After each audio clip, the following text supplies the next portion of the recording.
Saya baik. Oke, baik. Alhamdulillah, Ibu Tri sehat dan saya juga sehat, Bu. Oke, Bu Tri, hari ini jadi kan 3 hari yang lalu saya sudah menyampaikan kepada Ibu Tri kalau saya mendapatkan tugas untuk melakukan supervisi di kelas ini. Kemudian untuk supervisi akademik ini ada 3 tahapan nih, Bu, yang akan kita lalui. Yang pertama adalah tahapan pra-observasi, yang kedua observasi, dan yang ketiga adalah tahapan pasca observasi. Nah, pada pagi ini Ibu, kita akan melaksanakan tahap pra-observasi, di mana harapan kita sama-sama di pagi hari ini kita bisa dapat berdiskusi dan bertukar pikiran terkait persiapan dan kesiapan Bu Tri untuk melaksanakan supervisi, dan juga agar pelaksanaan supervisi Ibu Tri nantinya berjalan dengan lancar, tidak ada hambatan. Kemudian untuk meningkatkan kemampuan Ibu Tri dalam akademik, pengetahuan serta pengalaman Bu Tri dalam proses pembelajaran. Nah, untuk pembukaan percakapan kita pada pagi ini, kalau boleh saya tahu apa nih harapan Ibu Tri dari pertemuan kita pagi ini? Saya senang sekali, Bu. Saya bisa bekerja sama dengan Ibu. Saya juga senang disupervisi untuk meningkatkan kompetensi saya bagaimana proses pembelajaran di kelas, dan saya ingin berdiskusi sama Ibu mengenai rencana pelaksanaan pembelajaran saya yang akan saya lakukan, Bu. Baik, tujuan kita pagi hari ini ya, Bu, ya, untuk berdiskusi terkait persiapan Bu Tri dalam pelaksanaan supervisi nanti. Kalau boleh saya tahu nih, Bu, akan penyampaian materinya tentang apa nih, Bu?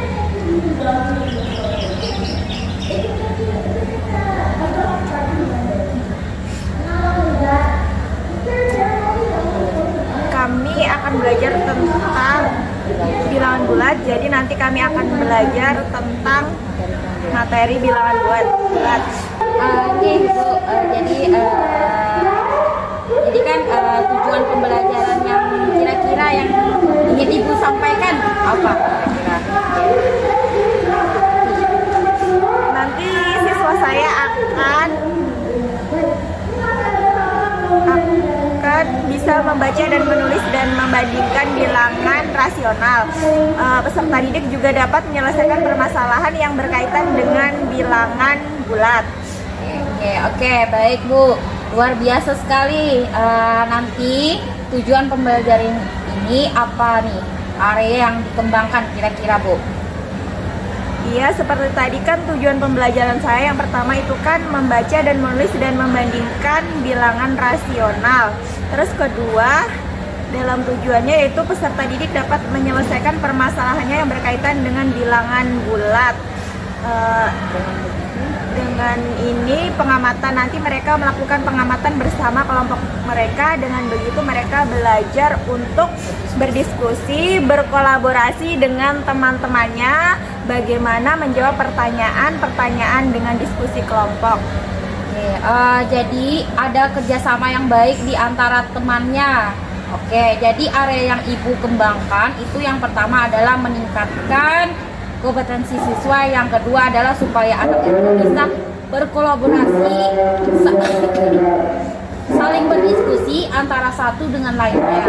Luar biasa sekali, Ibu. Nah, kalau boleh saya tahu apa saja nih yang sudah dipersiapkan untuk supervisi nantinya, Bu? Seperti ini, Bu, ini ada rencana pelaksanaan pembelajarannya. Saya membuat RPP berdiferensiasi dan juga mencoba mencantumkan KSE dan budaya positifnya. Seperti yang Ibu beri bimbingan kemarin, bagaimana untuk mencantumkan KSE ke dalam RPP saya.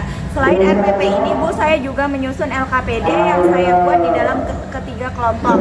Nah, jadi nanti berbeda-beda, Bu, mereka mendapatkan LKPD-nya, saya juga menyiapkan asesmen penilaiannya. Bentuk asesmennya ada ketiga kelompok yang akan saya gunakan menilai mereka pada saat bekerja nanti belajar. Alhamdulillah. Nah, kalau boleh tahu nih, strategi apa yang Ibu gunakan di RPP untuk pembelajaran besok, Bu? Kita akan belajar tentang bilangan bulat. Jadi strateginya ini saya mencoba untuk berdiferensiasi karena berdasarkan asesmen awal yang saya lakukan, ternyata siswa saya ini gaya belajarnya ada 3 kelompok. Jadi siswa saya ada yang minatnya auditori, visual, dan kinestetik. Nah, untuk ketiga kelompok ini saya memberikan bentuk pembelajarannya itu berbeda-beda, Bu. Misalnya kalau secara visual mereka akan belajar membaca atau literasi dan mengamati lewat gambar-gambarnya atau kartu-kartu. Setelah itu kelompok auditori ini saya memberikan video pembelajaran. Jadi mereka mengamati apa materi bilangan bulat ini, kemudian dapat menggali pemahaman mereka dari video pembelajaran. Baik, jadi Ibu sudah menggunakan pembelajaran berdiferensiasi dengan gaya belajar siswa yang berbeda-beda ya Bu ya. Luar biasa sekali, rasanya sudah tidak sabar nih, saya ingin melihat pembelajaran Ibu Tri. Nah, setelah saya mendengar ini, persiapan dari Ibu Tri, strategi yang Ibu sampaikan sampai alat peraga untuk pembelajaran berdiferensiasi ini. Jadi kapan nih Ibu akan melaksanakan proses pembelajaran kira-kira? Dari rencana pembelajaran yang sudah saya buat ini, mungkin hari Kamis besok ya akan melakukan pembelajaran tersebut.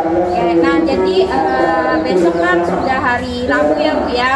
Saya akan datang ke kelas Ibu Tri untuk melakukan supervisi kelas. Saya akan melihat-lihat apa saja yang terjadi di dalam kelas Ibu. Kemudian setelah Ibu melakukan kegiatan pembelajaran, kita akan bercakap lagi, yaitu pasca observasi Bu nantinya.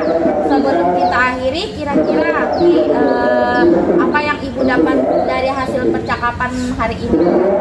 Saya mendapatkan gambaran untuk pembelajaran saya besok seperti model, strategi pembelajaran, dan juga media pembelajaran yang akan saya tampilkan untuk pembelajaran besok.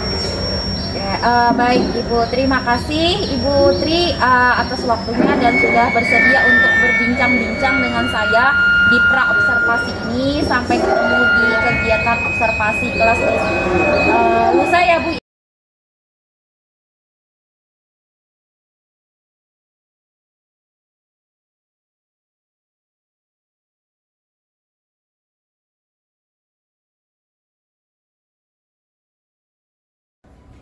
Assalamualaikum Ibu Tri, bagaimana kabarnya hari ini? Alhamdulillah baik Bu.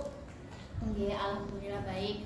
Baik Ibu, dalam percakapan pasca observasi kita kali ini saya akan ingin memberikan beberapa pertanyaan kepada Ibu terkait dengan jalannya observasi atau pembelajaran di kelas yang sudah Ibu lakukan. Tujuannya untuk mengevaluasi sejauh mana proses pembelajaran yang sudah Ibu lakukan. Untuk pertanyaan pertama nih, bagaimana perasaan Ibu terkait dengan jalannya kegiatan observasi kelas yang sudah berlangsung kemarin Bu? Ya Ibu, perasaan saya karena belum terbiasa melakukan observasi atau disupervisi di dalam kelas, jadi ada perasaan gugup atau tegang, namun alhamdulillah Bu sudah berjalan dengan baik. Baik, alhamdulillah sudah berjalan dengan baik ya Bu ya. Jadi nih Ibu, bisakah ceritakan kembali area kira-kira yang akan dikembangkan di kelas, yang dikembangkan di kelas kemarin, kemudian langkah-langkah pembelajaran apa yang Ibu lakukan dalam pembelajaran kemarin Bu? Baik Bu, untuk area yang saya kembangkan adalah manajemen kelas dan kegiatan kolaborasi siswa Bu. Dan untuk langkah-langkahnya itu yang pertama, saya membuat RPP yang berdiferensiasi dan terintegrasi dengan KSE. Kemudian saya memberikan materi pembelajaran sesuai dengan gaya belajar siswa. Jadi area pengembangannya ada pada kegiatan manajemen kelas dan kolaborasi siswa, ya Bu ya. Nah, menurut Ibu sejauh mana area pengembangan yang sudah Ibu sampaikan tadi sudah berhasil dilaksanakan sesuai harapan atau tidak kira-kira Bu? Menurut saya alhamdulillah Bu sudah berjalan dengan baik, namun sedikitnya banyaknya masih ada kekurangan. Kira-kira nih Bu, sudah berjalan dengan baik ya, walau masih ada kekurangan. Nah, menurut Ibu, kendala apa saja yang Ibu hadapi saat melakukan proses pembelajaran, Bu? Kendala yang saya hadapi kemarin adalah masih ada siswa yang kurang efektif dalam kelompoknya dan juga sulitnya dalam manajemen waktu, Bu. Kira-kira nih, menurut Ibu, mengapa hal itu bisa terjadi, Bu?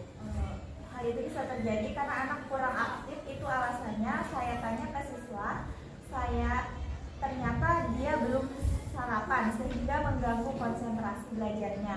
Dan manajemen waktu juga sangat sulit bagi saya karena tidak terasa sudah waktu istirahat. Padahal pembelajaran belum selesai karena siswa mengerjakan tugas terlalu memakan waktu yang lama. Nah, dengan adanya kendala tersebut, Bu, solusi apa nih yang tepat menurut Ibu dan menangani masalah itu, Bu?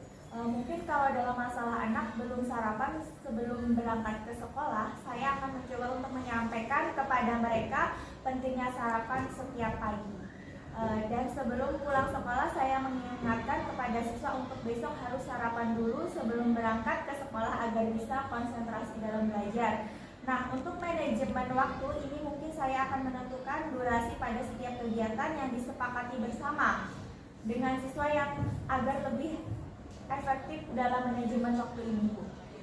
Baik, jadi nih Bu akan mengingatkan kembali ya kepada siswa untuk pentingnya sarapan sebelum berangkat sekolah dan menyepakati durasi waktu dalam pengerjaan tugas bersama-sama siswa ya Bu ya. Baik, semoga dapat terrealisasi dan dapat melaksanakan pembelajaran yang lebih baik lagi sesuai dengan apa yang Ibu harapkan. Jadi kalau boleh saya tahu, kapan nih Ibu mau melakukan apa yang Ibu rencanakan tadi? Iya Bu, lebih cepat tentunya lebih baik. Insya Allah besok di akhir pembelajaran saya akan menyampaikan dan mengingatkan